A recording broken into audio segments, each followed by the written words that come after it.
The text message arrived at 0347 hours Kandahar time. I was cleaning my rifle in the dusty barracks when my phone buzzed with Iris's latest masterpiece of manipulation. So grateful for Eliot's help while you're away. Tommy loves having him around. Miss you XOXO. Attached was a photo that made me freeze. My wife, beaming like she'd won the lottery, her arm wrapped around some lanky bastard in hospital scrubs. Behind them, barely visible in the corner, sat my 13-year-old stepdaughter Tommy, looking about as comfortable as a deer in headlights. Before we dive deeper into this story, I have one small request. Please subscribe, drop a like, comment, and hit that hype button to boost this channel so more people can discover these incredible Reddit stories. I stared at that photo for a solid 5 minutes, my inner voice doing what it does best, cutting through the bullshit with surgical precision. Nothing says, I miss my deployed husband, like posing for couple photos with the help. The guy looked familiar. Hospital scrubs, that overly helpful smile that screams, trust me with your family. Eliot Hart, if memory served. Some orderly from the neonatal unit where Iris worked as a nurse. I'd met him exactly once at a hospital Christmas party, where he'd spent the entire evening hovering around my wife like a vulture circling roadkill. If only gratitude wore pants, I thought, screenshotting the image before typing back a warm, loving response that tasted like battery acid going down. Glad you have help, babe. Home soon. Give Tommy my love. 3 dots appeared immediately. She was awake at 3 a.m., probably lying in our bed, texting her new friend. The dots disappeared without a response. I had 2 weeks left on my deployment, training Afghan forces who'd probably sell their equipment to the Taliban before I reached the airport. But plans change, wars end, and sometimes the real battle starts when you come home. By morning, I'd arranged emergency leave. Family crisis, I told my CO. He didn't ask questions. 20-year veterans know when a soldier's got that look in his eyes. The look that says someone back home needs their ass handed to them. The flight from Kandahar to Boston gave me 18 hours to think, 18 hours to plan, 18 hours to decide whether I was being paranoid or whether my gut instincts, the same ones that had kept me alive through 3 deployments, were screaming for a reason. Mrs. Vogel was watering her prize-winning roses when I pulled into our driveway at 2 p.m. on a Tuesday.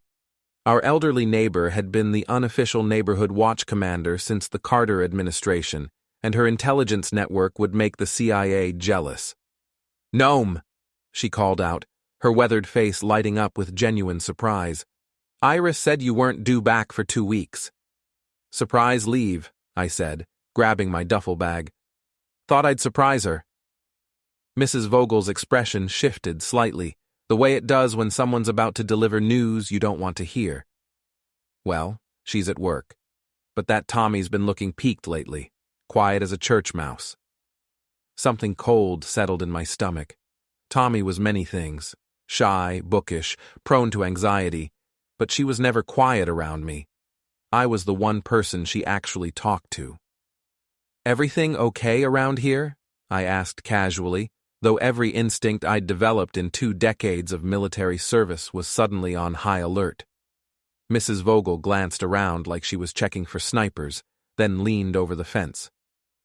"That man's been coming around, the one from Iris's work. Strange hours, if you ask me. Yesterday morning I saw him leaving at 6 a.m. Iris's car wasn't even in the driveway." My jaw clenched involuntarily. 6 a.m. meant he'd spent the night, in my house, with my family. "Course, it's not my business," Mrs. Vogel continued, but the girl seemed upset. Saw her crying on the porch Sunday evening. When I asked if she was all right, she just ran inside. I thanked Mrs. Vogel and headed for my front door, keys feeling heavier than my combat gear. The house looked the same. Same blue shutters Iris had insisted on painting last spring. Same garden gnome Tommy had bought me for Father's Day. Same welcome home mat that now felt like a cruel joke. Inside, everything was wrong. Not obviously wrong. Iris was too smart for that. But I'd lived in this house for 8 years, and I knew its rhythms. The coffee maker was programmed for 2 cups instead of 1. There were 2 wine glasses in the dishwasher. The couch cushions were arranged differently. Most telling of all, Tommy's bedroom door was closed and locked. Tommy never locked her door. I knocked softly. "Tommy, it's Noam. I'm home." The lock clicked immediately, and the door cracked open to reveal one brown eye peering out. When she saw it was really me, the door flew open, and she practically launched herself into my arms. "You're early," she whispered into my shoulder, holding on like I might disappear. "Good surprise or bad surprise?" I asked, though her iron grip already gave me the answer. "Good. Definitely good." She pulled back, and I got my first real look at her. Mrs. Vogel was right. She looked peaked, dark circles under her eyes, that pinched expression she got when her anxiety was acting up. "Everything okay, kiddo?" Tommy glanced toward the stairs, then back at me. "Can we talk? In your workshop?" My workshop was in the basement, soundproof, private, and far from any ears that might be listening. It's where I went to think, to tinker with old radios, and apparently now to debrief my stepdaughter about whatever the hell had been happening in my house. We settled into the 2 mismatched chairs I'd salvaged from a garage sale, surrounded by the comfortable clutter of my tools and half-finished projects. Tommy fidgeted with the sleeve of her sweater, a nervous habit I recognized. "Mom said you wouldn't understand," she began quietly. "She said I was being dramatic." Every parental instinct I'd developed over the past 8 years went to DEFCON 1. Try me. "It's about Eliot." The name came out like she was admitting to a crime. "Mom says he's just helping out while you're gone, but what?" Tommy pulled up her left sleeve, revealing a bruise on her forearm. 5 distinct finger marks, purple-black against her pale skin. Recent, maybe 3 days old. The temperature in the room dropped about 20 degrees. My voice, when it came out, sounded like it belonged to someone else. Someone dangerous. "He did this to you?" Tommy nodded, tears starting to flow. "I was in the kitchen making a sandwich.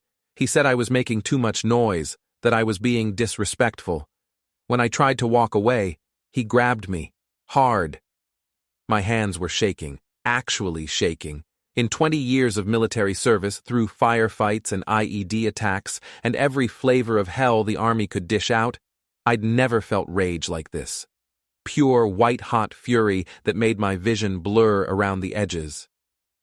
"Did you tell your mom?" She said I was lying, that Eliot would never hurt anyone, that I was just jealous of the attention he was giving her. Tommy's voice cracked. She said if I kept making up stories, she'd send me to live with my dad. Her biological father was a piece of work who'd abandoned them both when Tommy was 5. The threat was calculated cruelty designed to keep a 13-year-old girl quiet about abuse in her own home. "Welcome home, Sarge," my inner voice whispered with calm. "The war's in your living room now."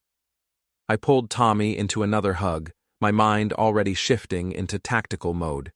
Evidence, documentation, legal channels. This wasn't Afghanistan. I couldn't just make problems disappear with superior firepower. This required precision, patience, and the kind of planning that had made me very good at my job. "Listen to me," I said quietly. "This isn't your fault. You're not lying, and you're not going anywhere." "But Mom said—" "Your mom doesn't get to make that call. I'm your legal guardian too, remember? We adopted you together." Relief flooded her face. She'd forgotten, in all the chaos and gaslighting, that she had rights, that she had protection. "What are we going to do?" she asked. I stood up, my mind already 3 steps ahead. "We're going to fix this, but I need you to do exactly what I say when I say it. Can you do that?" Tommy nodded, some color returning to her cheeks for the first time since I'd arrived. "Good. First thing. I need photos of that bruise. Multiple angles. Good lighting. Then I need you to write down everything that happened. Dates, times, what was said, everything. Are we going to call the police? Eventually. But first, we're going to gather evidence. Real evidence. The kind that holds up in court. Tommy looked confused. Court? I knelt down so we were eye level, my voice gentle, but absolutely certain.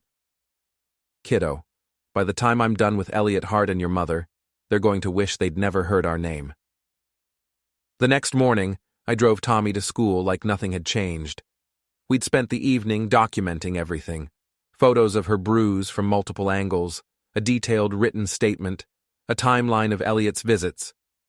I'd also made some calls to old contacts, the kind of people who knew how to gather information without leaving fingerprints. Iris had come home around midnight, full of apologies and explanations about a difficult case that had kept her late. She'd seemed genuinely surprised to see me, though whether it was happy surprise or oh shit, I'm caught surprise was hard to tell. You should have called, she'd said, kissing me with lips that tasted like wine and lies. I would have made dinner. Wanted to surprise you, I'd replied, watching her face carefully. Mrs. Vogel mentioned you've had help around the house. Oh, Eliot. Yes, he's been wonderful. Really stepped up while you were gone. Her voice had that bright, artificial quality she used when she was overselling something. Tommy's been a bit difficult lately.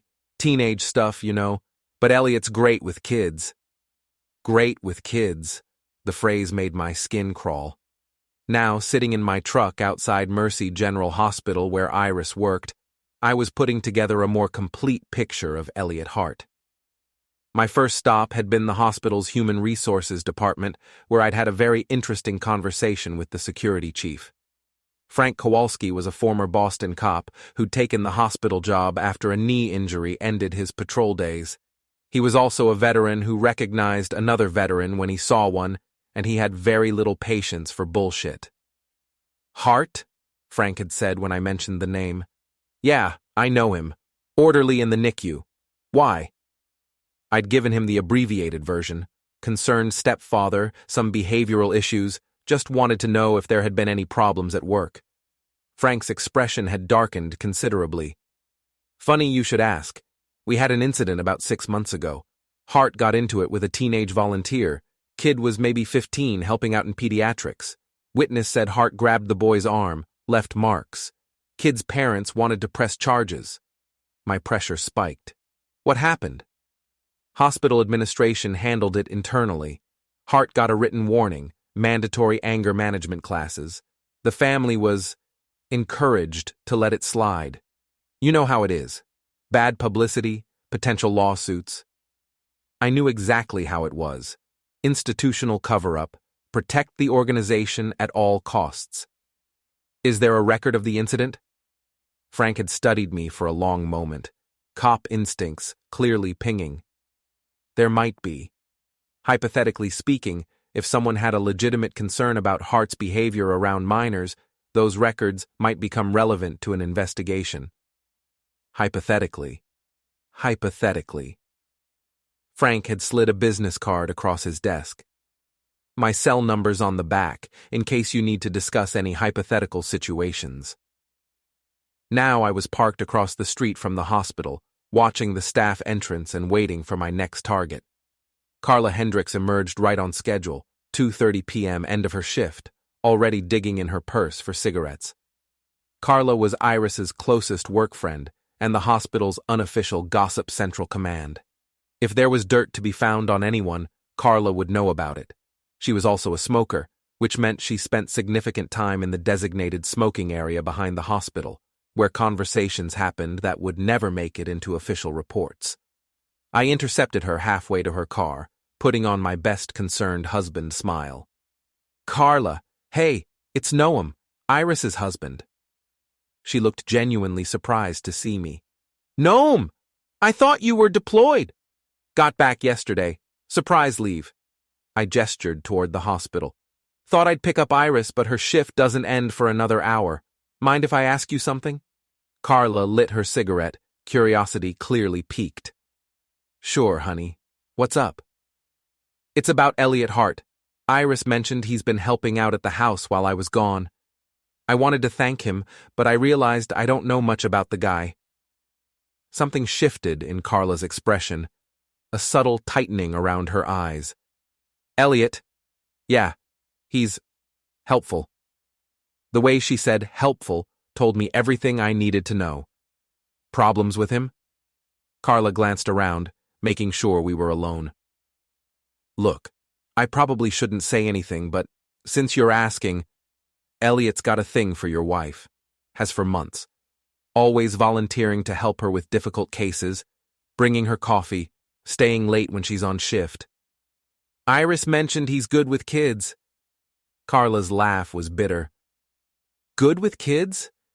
Honey, we had an incident last year with a teenage volunteer. Kid ended up with bruises. Administration swept it under the rug, but everybody knows what happened. My hands clenched involuntarily. What exactly happened?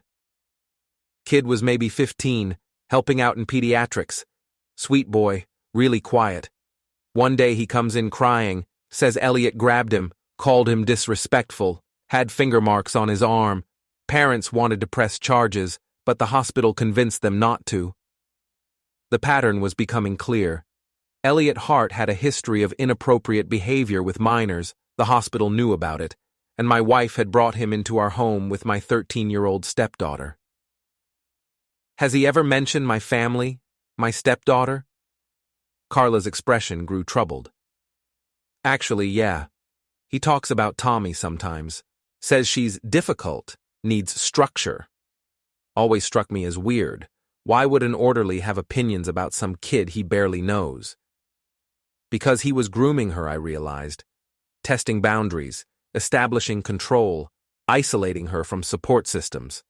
Classic predator behavior that I'd learned to recognize during my years training soldiers to spot human trafficking operations overseas. Carla, I need to ask you something, and I need you to be completely honest with me. She nodded, stubbing out her cigarette. Do you think Eliot Hart is dangerous?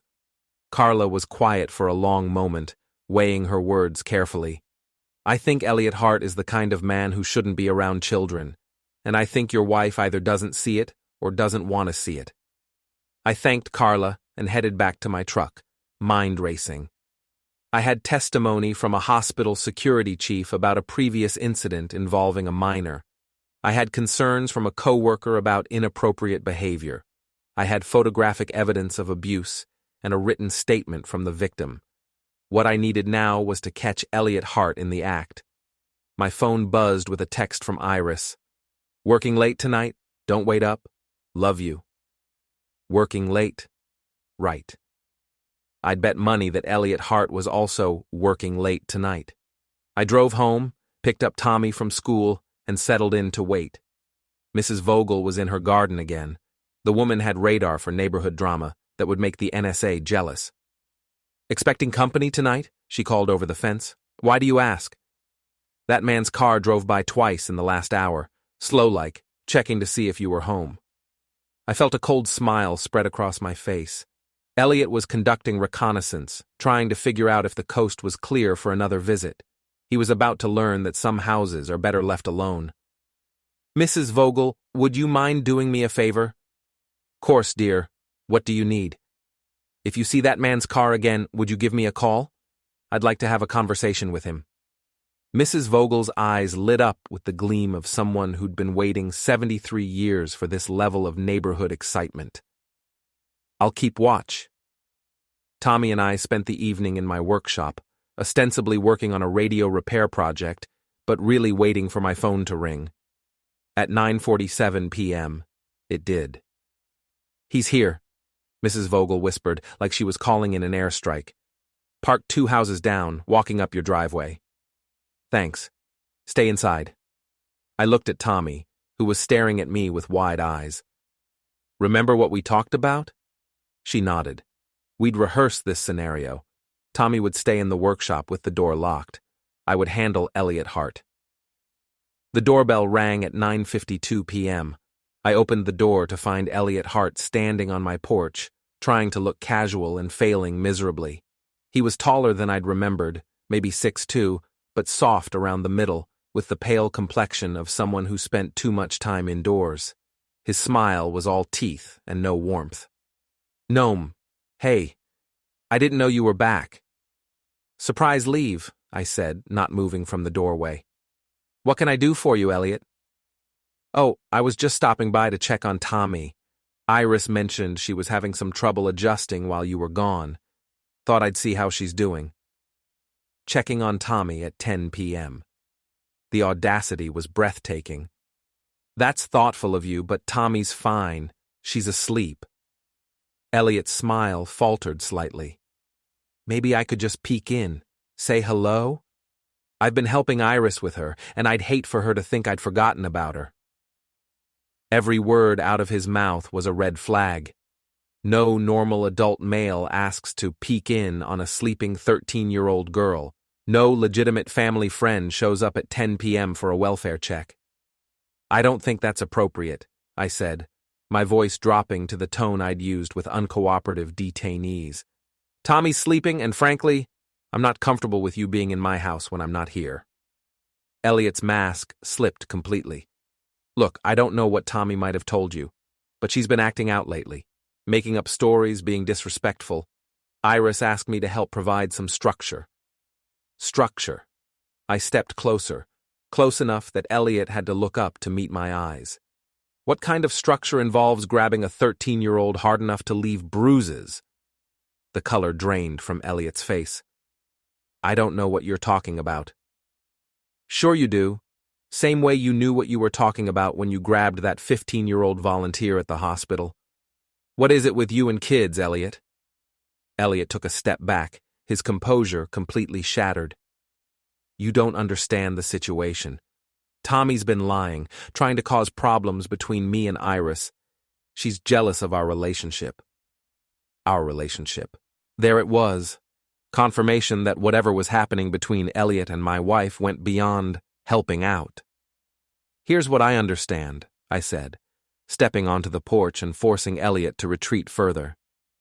"I understand that you've been in my house, around my child, without my knowledge or consent. I understand that you've put your hands on my stepdaughter. And I understand that if I ever see you on my property again, we're going to have a very different kind of conversation." Eliot tried to puff up, to reclaim some authority. "You can't threaten me. I'll call the police." I laughed, a sound with absolutely no humor in it. "Please do. I'd love to explain to them why a grown man is on my porch at 10 p.m. asking to check on my sleeping teenage stepdaughter. I'm sure they'd find that very interesting." Eliot's face went through several color changes before settling on a sickly gray. He turned and walked quickly back to his car, muttering something under his breath that I couldn't quite catch. I watched him drive away, then went back inside to find Tommy peeking out of the workshop door. "Is he gone?" "He's gone, and he won't be back." Tommy looked relieved, but not entirely convinced. "What about Mom?" That was the million-dollar question. What about Mom? "We'll deal with your mom tomorrow," I said. "Tonight, you're safe." But I knew that tomorrow was going to bring a whole new set of problems, because Eliot Hart would undoubtedly run straight to Iris, and Iris would have to choose between her husband and her lover. Something told me I wasn't going to like her choice. Iris came home at 6:30 a.m., which meant she'd spent the night somewhere else, probably Eliot's apartment, crying on his shoulder about her unreasonable husband who didn't understand their special friendship. I was waiting in the kitchen with coffee and the kind of smile that had made Taliban fighters reconsider their life choices. "You're up early," she said, avoiding eye contact as she poured herself coffee with shaking hands. "Couldn't sleep. Funny thing happened last night." Iris froze, coffee mug halfway to her lips. "Oh?" "Eliot stopped by, around 10 p.m., said he wanted to check on Tommy." The mug slipped from her fingers, shattering on the kitchen tile. Coffee spread across the floor like a brown accusation. "Shit," she whispered, dropping to her knees to collect the pieces. "Leave it," I said quietly. "We need to talk." Iris straightened slowly, her face cycling through emotions like a slot machine, Surprise, guilt, defiance, fear. She settled on righteous indignation. I can explain. I'm sure you can. You always could spin a story. But before you start, let me show you something. I pulled out my phone and scrolled to the photos Tommy and I had taken of her bruises. Iris's face went white. Where did you get those? Tommy showed me. The bruises Eliot left when he grabbed her. The ones you told her she was lying about. Iris's mouth opened and closed like a fish gasping for air. That's not... She's exaggerating. Kids bruise easily. 5 finger marks, Iris. Perfect finger marks. Want to explain how a kid accidentally bruises herself in the exact pattern of an adult male's grip? You don't understand.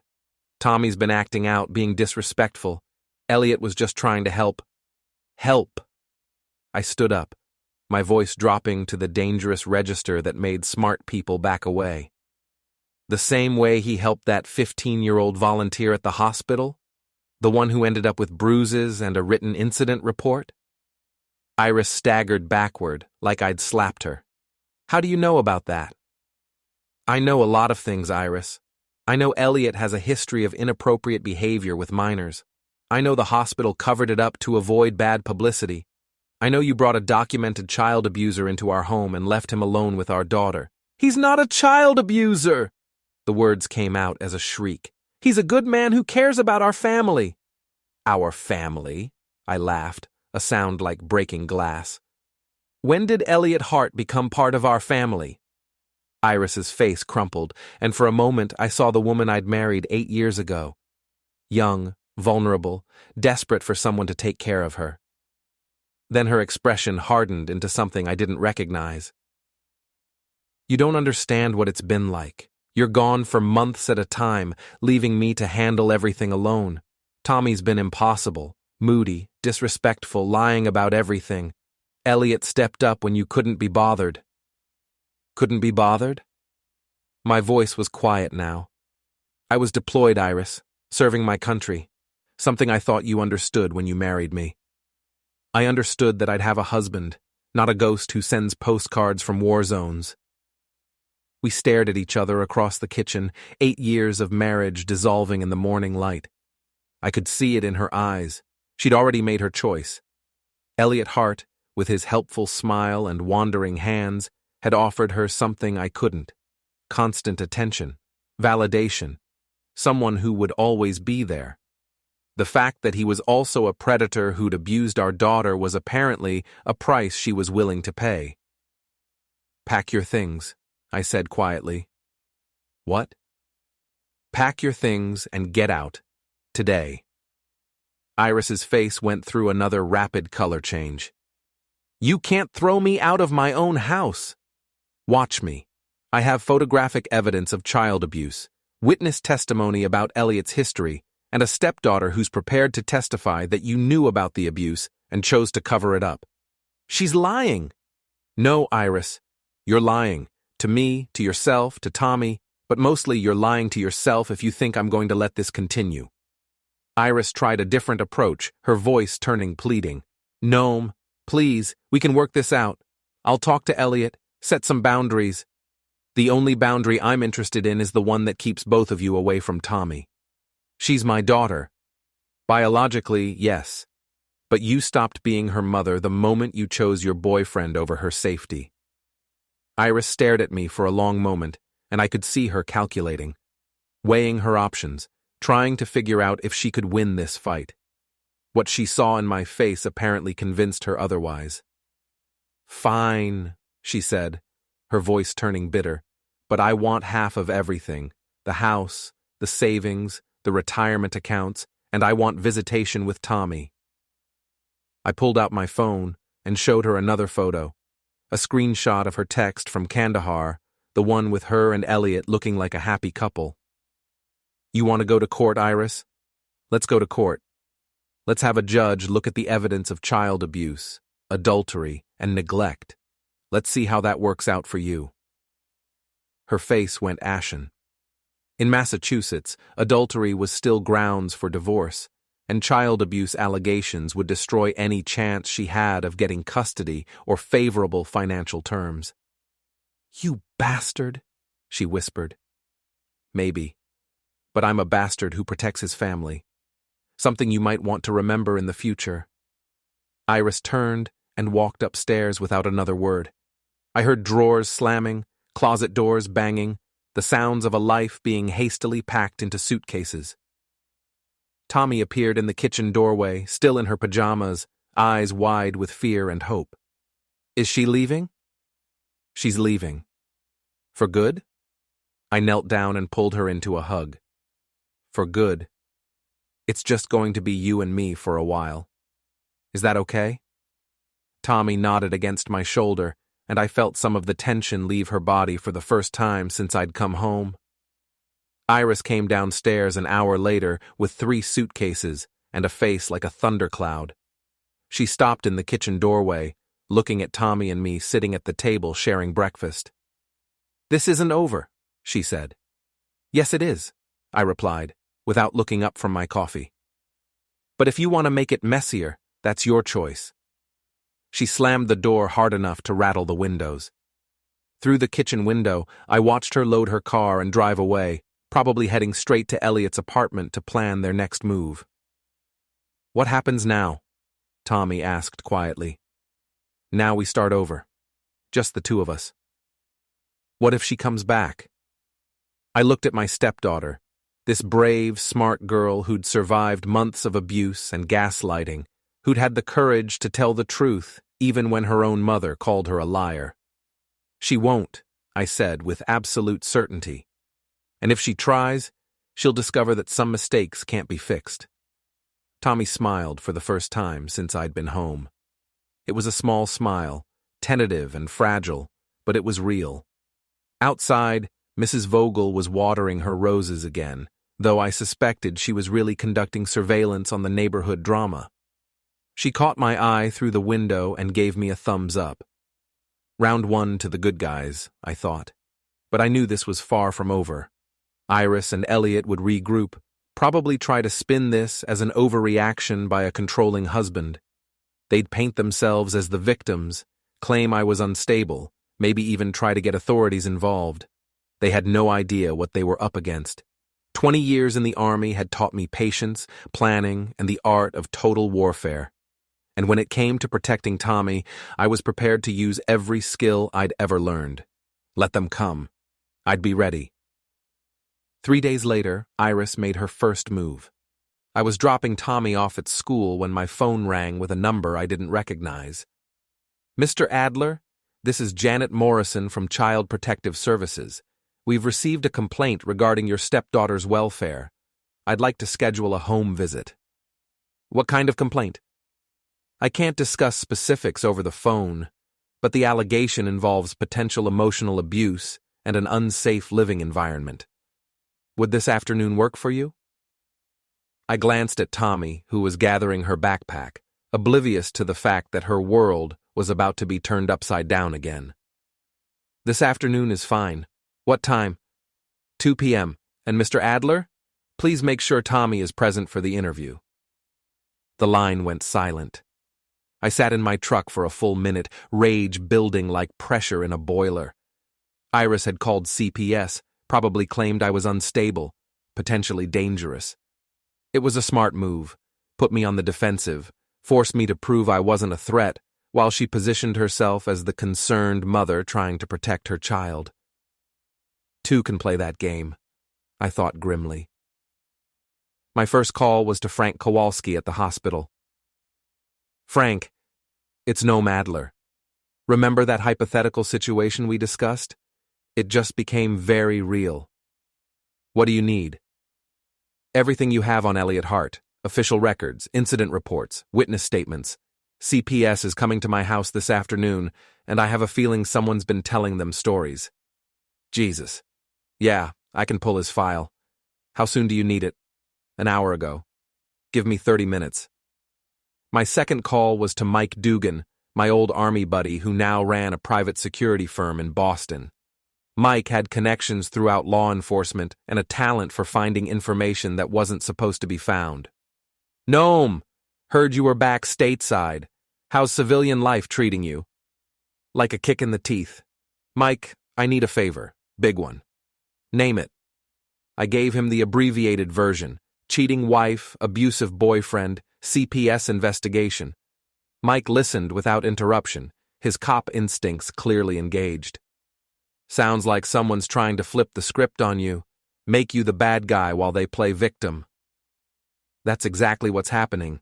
Can you help?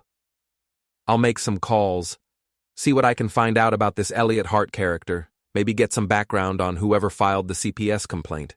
Give me a few hours. My third call was to a lawyer, not the family attorney who'd handled our wills and house purchase, but a shark who specialized in custody battles and CPS cases. Sarah Chen had a reputation for being ruthless, expensive, and very good at protecting father's rights. Ms. Chen, my name is Noam Adler, and I need representation. Today. By 1:30 p.m., I had assembled a comprehensive dossier on Eliot Hart that would make a FBI background check look superficial. Frank had come through with the hospital records, including incident reports, witness statements, and disciplinary actions that painted a clear picture of escalating inappropriate behavior.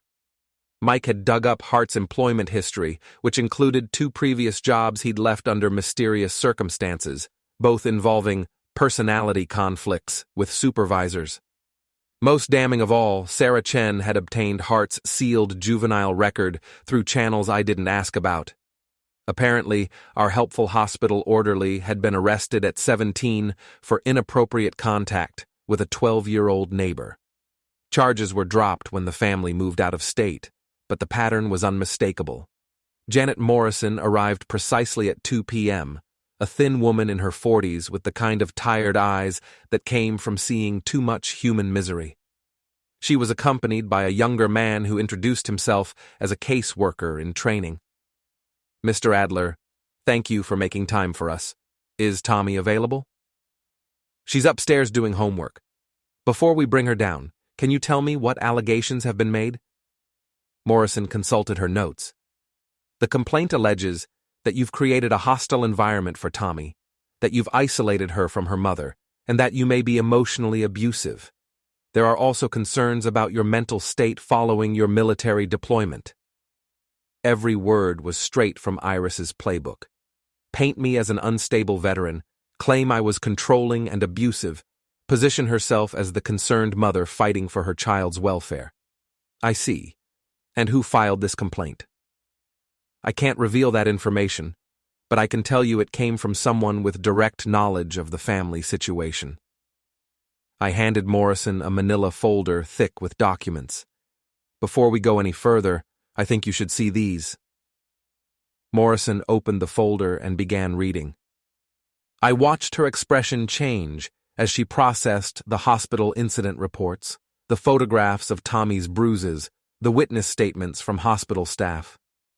Mr. Adler, these are very serious allegations against, she consulted her notes, Eliot Hart, the man my wife was having an affair with, the man she brought into our home while I was deployed, the man who abused my stepdaughter and was enabled by her mother. Morrison looked up from the documents, her tired eyes suddenly very sharp. You have medical documentation of these bruises? Photographs taken immediately after I discovered them, plus a written statement from Tommy describing the incident. I also have testimony from hospital staff about Hart's history of inappropriate behavior with minors. The caseworker in training leaned over to whisper something in Morrison's ear. She nodded grimly. Mr. Adler, I think we need to speak with Tommy now, but I want you to know that based on these documents, the focus of our investigation has shifted significantly. I called Tommy downstairs. She appeared in the living room doorway, looking nervous but determined, wearing the same expression she got when facing a difficult math test. Tommy, these people are from Child Protective Services. They want to ask you some questions about what happened with Eliot. Just tell them the truth, okay? Tommy nodded and settled onto the couch next to me.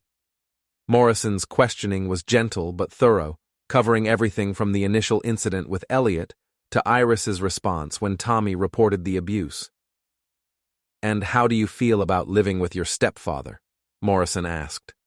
Tommy looked at me, then back at Morrison. "Safe. I feel safe for the first time in months." "Has he ever hurt you or threatened you?" "No, never. He's the one who believed me when Mom said I was lying. He's the one who protected me." Morrison made notes, asked a few follow-up questions, then closed her folder. "Tommy, would you mind going back upstairs while I finish talking with your stepfather?" After Tommy left, Morrison turned to me with an expression I couldn't read. "Mr. Adler, I have to tell you, this is one of the most clear-cut cases I've seen in 15 years of social work. You have documentation, witness testimony, and a child who's obviously been traumatized by abuse and neglect. The person who filed this complaint has done you a favor by bringing it to our attention. What happens now?" "Now we investigate Eliot Hart and your wife's role in facilitating abuse.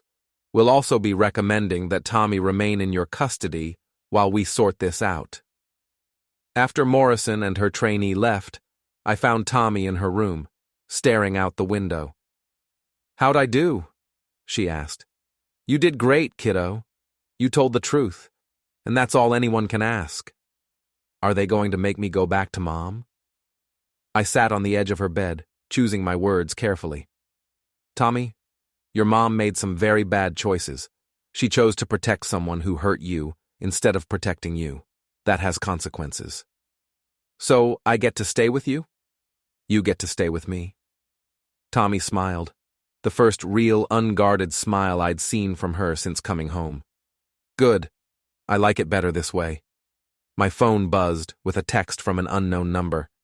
"This isn't over. You've destroyed my life for nothing. Eliot never hurt anyone." I showed the message to Tommy, who rolled her eyes with 13-year-old disdain. "She still doesn't get it, does she?" "No, kiddo, she doesn't. But that's not our problem anymore." Outside, Mrs. Vogel was trimming her hedge with the precision of a military operation, though I suspected she was really eavesdropping on the CPS visit. She caught my eye and mouthed, "Everything okay?" I gave her a thumbs up, and she beamed like we'd just won the World Series. Round 2 to the good guys, I thought. But I knew Iris wasn't done yet. Desperate people made desperate moves, and she was running out of options. My phone rang again. Mike Dugan. "Noam, you need to hear this. I did some digging on your boy Eliot Hart. Turns out he's got bigger problems than just your situation." "What kind of problems?" "The kind that involve federal investigators and a very unhappy hospital administration. Seems someone's been asking questions about missing medications from the NICU, specifically controlled substances that require special handling." I felt a cold smile spread across my face. "Are you telling me Eliot Hart is stealing drugs?" "I'm telling you Eliot Hart is about to have a very bad day, and anyone associated with him might want to consider their position very carefully." Perfect, I thought. Sometimes the best revenge was just getting out of the way and letting karma do its work. But I wasn't quite ready to rely on karma alone. Iris and Eliot had declared war on my family. It was time to show them what total victory looked like. The federal agents arrived at Mercy General Hospital on a Thursday morning at precisely 8 a.m., just as the day shift was starting. I know this because Carla Hendricks called me at 8:15, her voice vibrating with excitement. "Noam, you're not going to believe this. The DEA just arrested Eliot Hart, right in the middle of the NICU, in front of everyone. They've got him in handcuffs." I was sitting in my kitchen, drinking coffee and helping Tommy with her algebra homework before school. The news hit me like a perfect shot to the center of a target. What are the charges? Drug theft, apparently. Word is he's been stealing controlled substances for months. Fentanyl, morphine, stuff they use for the babies.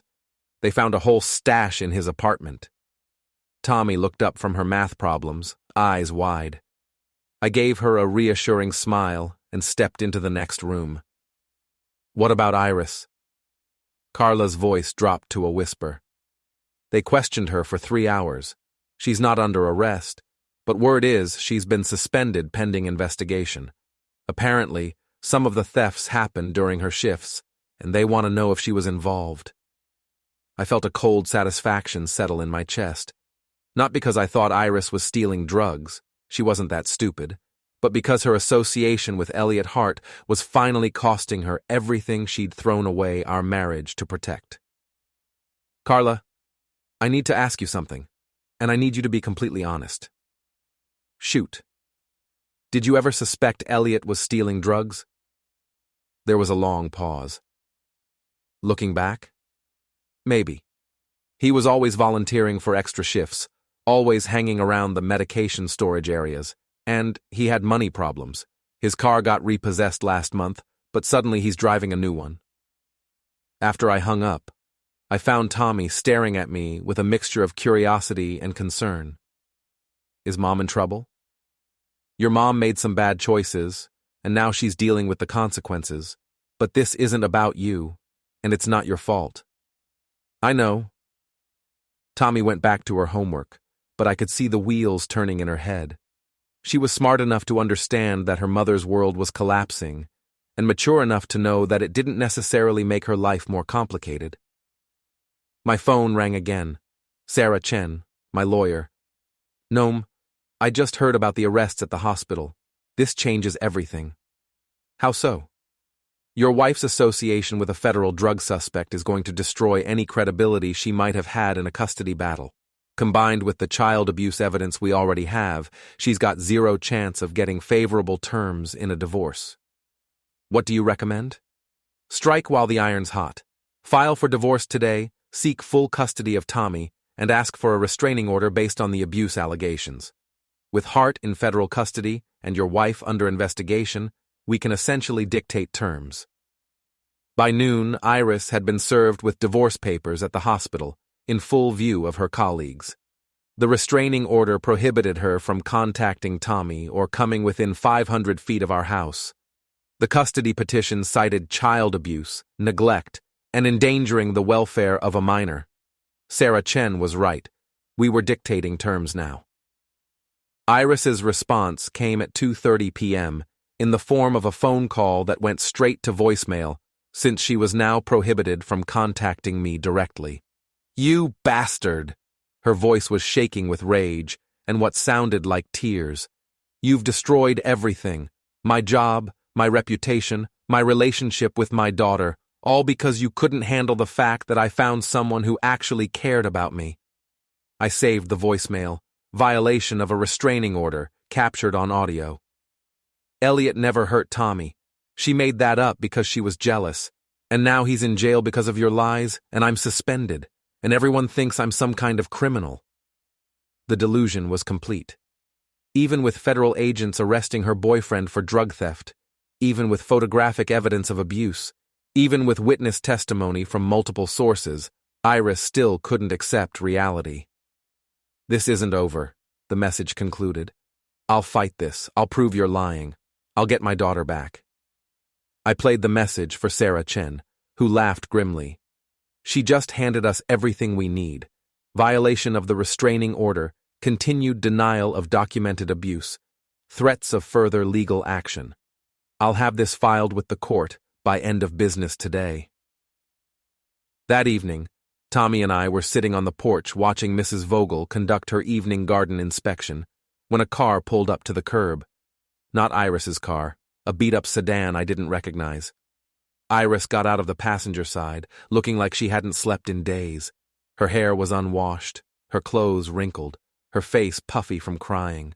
She looked like someone whose entire world had collapsed in the span of 48 hours. Which, to be fair, it had.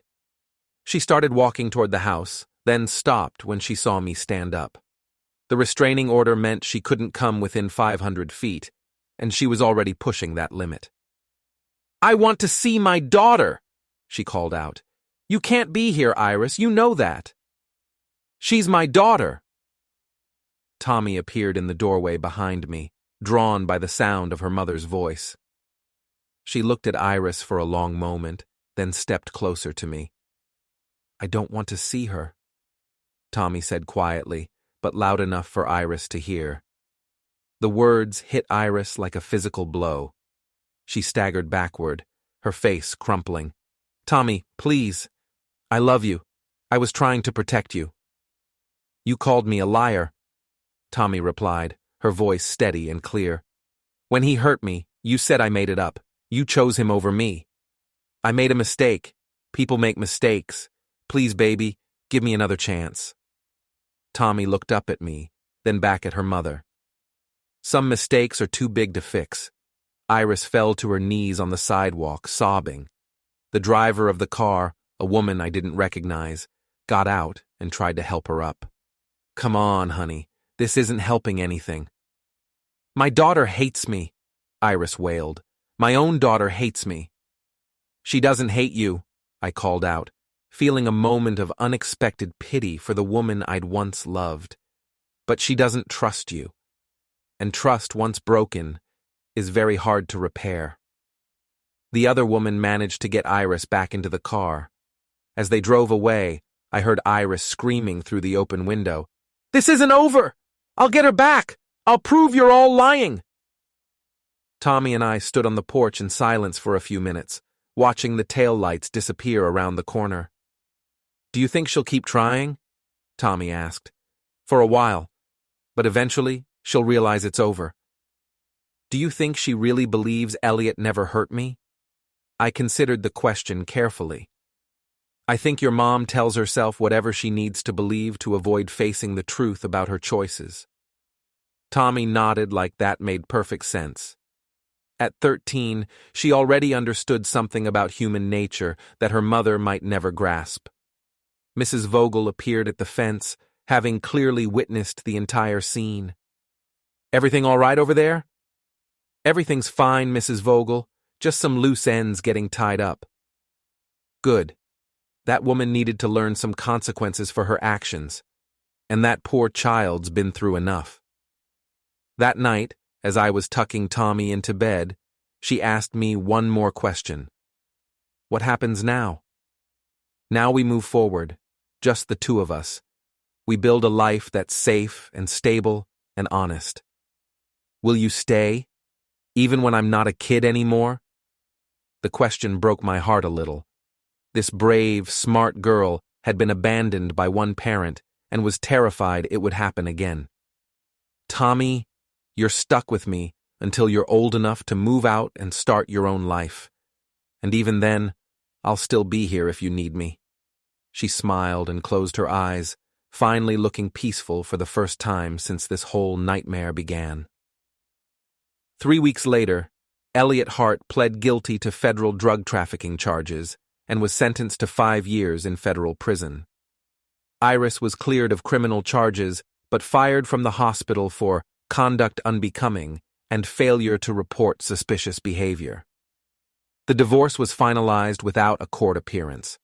Iris got minimal assets, no alimony, and supervised visitation with Tommy, which Tommy declined to exercise. On the day the divorce became final, I found a letter in our mailbox. No return address, but I recognized Iris's handwriting. I hope you're happy, it read. You've destroyed my life completely, but someday Tommy will see you for what you really are, a controlling, manipulative man who turned her against her own mother. And when that day comes, don't expect her to forgive you. I showed the letter to Tommy, who read it with the same expression she wore when analyzing a particularly difficult math problem. She still doesn't get it, Tommy said finally. No, she doesn't. Do you think she ever will? I don't know, kiddo, but that's not our problem anymore. Tommy nodded and handed the letter back to me. Can we have pizza for dinner? I laughed, the first genuinely happy sound I'd made in months. We can have whatever you want for dinner. As we walked back toward the house, Mrs. Vogel called out from her garden. Everything settled now? Everything's settled, I confirmed. Good. That child deserves some peace and quiet. That night, as Tommy and I sat at the kitchen table sharing pizza and working on her homework, I realized that sometimes the best revenge isn't destruction. It's simply building something better from the wreckage. Iris had chosen her path. Eliot had chosen his. And now they were both living with the consequences of those choices. Tommy and I had chosen differently. We'd chosen truth over comfortable lies, safety over convenience, and each other over people who would hurt us. In the end, that made all the difference. The